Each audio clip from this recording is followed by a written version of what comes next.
Então, as coisas que acontecem conosco e no nosso entorno representam uma pequena parcela do todo, onde nós estamos vendo apenas um pequeno fragmento.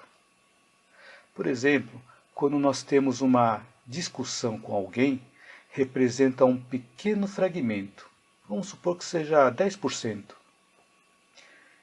Quando vamos mal em alguma prova e tiramos nota baixa, esse fragmento representa, no nosso exemplo, apenas 10%. Se somos desligados ou despedidos de um trabalho, também representa apenas 10%. Ou se no nosso trabalho ganhamos um aumento salarial, também representa apenas 10%. Ou se conseguimos ganhar algum prêmio ou algum presente, representa um fragmento, ou seja, apenas 10%. Eu trouxe algumas reflexões deste livro aqui, O Poder da Ação, escrito por Paulo Vieira. Então trouxe algumas reflexões para a gente compartilhar aqui, para a gente poder refletir também durante essa live, né? Então o importante não é apenas o que acontece conosco, que são os 10%, mas sim o que nós fazemos com o que acontece conosco, que representam os outros 90%. Ou seja, quando nós discutimos com alguém, o que nós fazemos com isso? Quando vamos mal em uma prova e tiramos nota baixa, o que fazemos com essa situação? E nos outros casos que eu coloquei como exemplo, quando somos despedidos de um trabalho, ou quando ganhamos um aumento salarial, ou quando nós ganhamos um prêmio ou um presente, como nós lidamos com essas situações? Eu, por exemplo, já fui demitido várias vezes na minha vida. Só que de todas as vezes também eu já vinha realizando trabalhos voluntários. E esses trabalhos voluntários me mantinham ocupado fora do tempo em que eu estava procurando por uma recolocação, mandando currículo, fazendo entrevistas. Esses trabalhos voluntários também foram um fator protetor para eu não cair em desânimo, para eu não cair em desespero, pois eu continuava ocupando o meu tempo, realizando ações, ajudando pessoas. E também, com o tempo, eu fui percebendo que em cada uma dessas situações, o meu desligamento da empresa tinha algum motivo. Naquele exato momento eu não conseguia ver o motivo, mas mantendo a serenidade, que eu consegui até manter a serenidade, isso me permitiu estar aberto para as respostas. Então, sem o trabalho, em muitas das vezes, eu tive mais disponibilidade de tempo, por exemplo, para acompanhar o meu pai ao hospital para fazer exames. Quando ele estava vivo aqui junto conosco, eu tinha essa oportunidade de ter essa disponibilidade de tempo e acompanhar o meu pai para fazer exames. Uma outra vez que eu estive desempregado, eu percebi que eu fui protegido por Deus e também pelo universo para eu não ser envolvido em um grave desastre aéreo, pois eu tomava aquele mesmo voo todas as semanas antes de ser desligado da empresa. Que nós possamos lembrar que nada acontece por acaso, nem mesmo o que hoje nós chamamos de sofrimento emocional, porque tudo tem um motivo de estar acontecendo na nossa vida.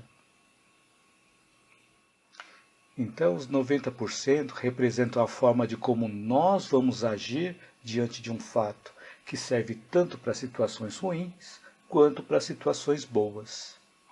Então, se diante dos acontecimentos ruins nós sentimos medo e não tomamos uma ação, nós vamos permanecer mais tempo remoendo esses acontecimentos ruins que vão ficar se repetindo na nossa cabeça, trazendo também pensamentos ruins, que pela lei da sintonia vão atrair mais acontecimentos ruins.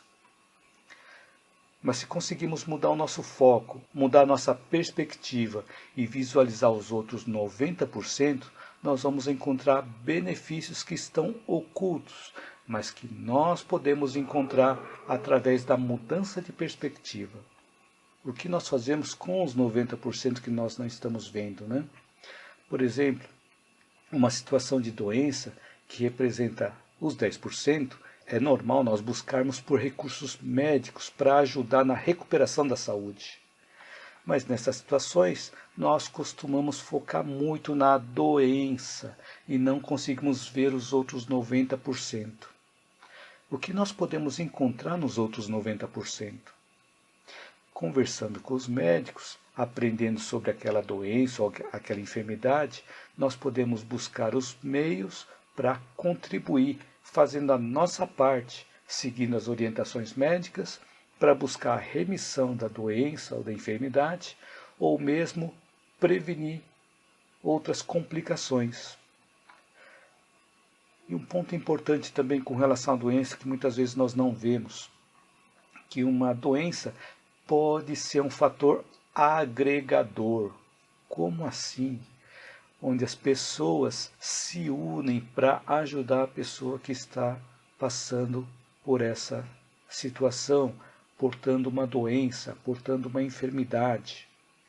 Tem situações em que pessoas que não se falavam há muito tempo passam a reatar o relacionamento, pois passam a atuar em um nível de propósito superior, onde o amor e a caridade estão presentes, e elas atuam em um nível superior de eventuais desavenças.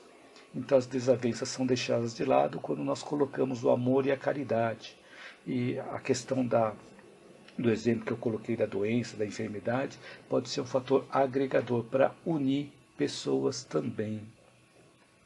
Então podemos ver outros pontos de vista em alguma coisa que nós estamos vendo, que está fazendo a cada um de nós sofrer.